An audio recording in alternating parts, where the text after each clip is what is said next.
What's going on, guys? Welcome to Everything Always. My name's Michael Roman. Now, hopefully, Episode 7's post-credit scene of WandaVision made you stick around for the possibility of Episode 8's, and man, did it deliver. We got the reveal that finally, Director Hayward and S.W.O.R.D were successful in resurrecting their version of Vision.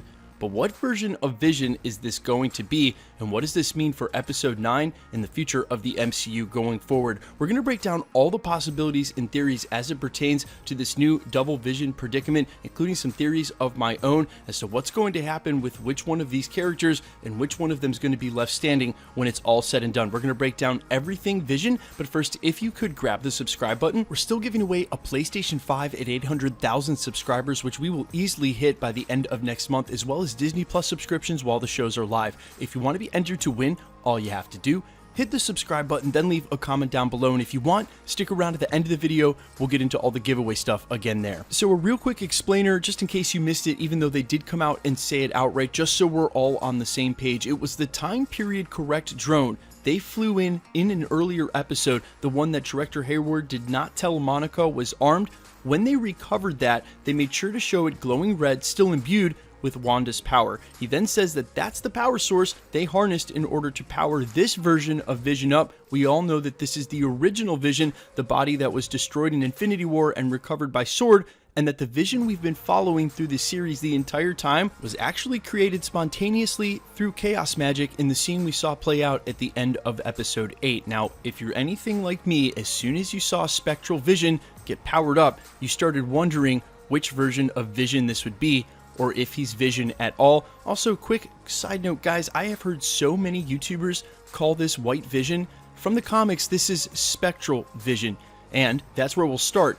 Version 1, Spectral Vision is a walking, talking computer with no memories or human-like function the way that we saw Vision originally in Age of Ultron. Now, it's revealed in the comics that his brain patterns were patterned by Iron Man after Wonder Man, Wonder Man being a concept art piece we saw in an earlier featurette, but they haven't done anything to explain this at all, and it would be a super weird retcon if all of a sudden, when they had all those scenes during Age of Ultron explaining what was going on with Vision, if they brought up Wonder Man out of nowhere, a character we've never seen interact with Tony Stark at all. So if this is the Spectral Vision that mirrors a version from the comics, I don't think it'll be that his brain patterns were patterned after Wonder Man. I think it'll just be that he has no real human brain patterns at all, the walking, talking computer devoid of memories before, and has no immediate sort of inclination and or attachment to the storyline what's going on. We just have a fresh version and a sentient weapon. Now, whether or not he'll listen to S.W.O.R.D or take direction from them is a totally different thing, but that leads us down a rabbit hole of some very interesting possibilities. And here's the second, that when they powered up Vision, they actually powered up Ultron. Now, you have to go back to that scene during Infinity War, where Bruce Banner explains that Vision is a lot of things. He's Ultron, he's Jarvis, he's the Mind Stone, he's a complex layer of matrices that they've put in, and Tyler Hayward and S.W.O.R.D look very ill-equipped to sort of handle whichever version of Vision that they may get. We know there's Ultron rattling around in there, and how scary it would be if they've resurrected a version of Ultron that they can't control and or combat. In fact, they would need what's ever left of Vision, Scarlet Witch, and some of the other Avengers to try to pull that off in the first place. This is the scariest option of all, because we know there is no immediate threat to sort of take over Ultron. Ultron was a super powerful villain, and because of that, because of how powerful he was and what it took to combat him, I'm not sure they would do that, because it would almost make the rest of Phase 4, or at least the next couple of movies, sort of attending to Ultron. You can't just leave him unchecked, and then it would take over the storyline with a villain we've already seen before. So resurrecting Ultron, while as interesting and scary as that is, I think would just demand too much narrative for where we are in the story now and where we know this goes. It doesn't really play into, well, the sorcery and the multiverse of madness of it all, leaving that option pretty much on the table for me. Although I will say, sub-option 2A is if he's not Ultron, but has James Spader's Ultron voice instead of Vision. We've just seen Vision with Paul Bettany's voice for so long, the original voice of Jarvis. It would be so weird and creepy if this version of Vision isn't Ultron, but when he opens his mouth, he speaks and sounds like Ultron. That would make him a scary character. He doesn't have to be Ultron to have that voice. And for us huge MCU fans that have been watching it one way for so long, it would be extremely disconcerting. Now, the third option here is that he actually is the walking, talking computer, but because of the complex matrix of different involvements for him, the Ultron, the Jarvis, he still has something in there that could help him recognize Wanda when he sees her, and that's what leads me to my own personal theory of how this may play out. I'm going to issue a quick spoiler warning here because I've been thinking about this for about a day. This seems like the most likely outcome. I've been wrong in the past, but if I'm right, I apologize. I think that the spectral vision and the vision that Wanda's created spontaneously out of chaos magic could possibly combine in the end to bring Vision back into the MCU. We already saw when the Vision that's in the Hex tried to leave the Hex that he immediately started to decompose, as if he was part of the Hex and it was pulling those pieces back. We also know that this version, this spectral version of Vision, might not have any of the brain patterns he needs, much like the one from the comics, to make him the actual version of Vision that we've seen before, the real Vision.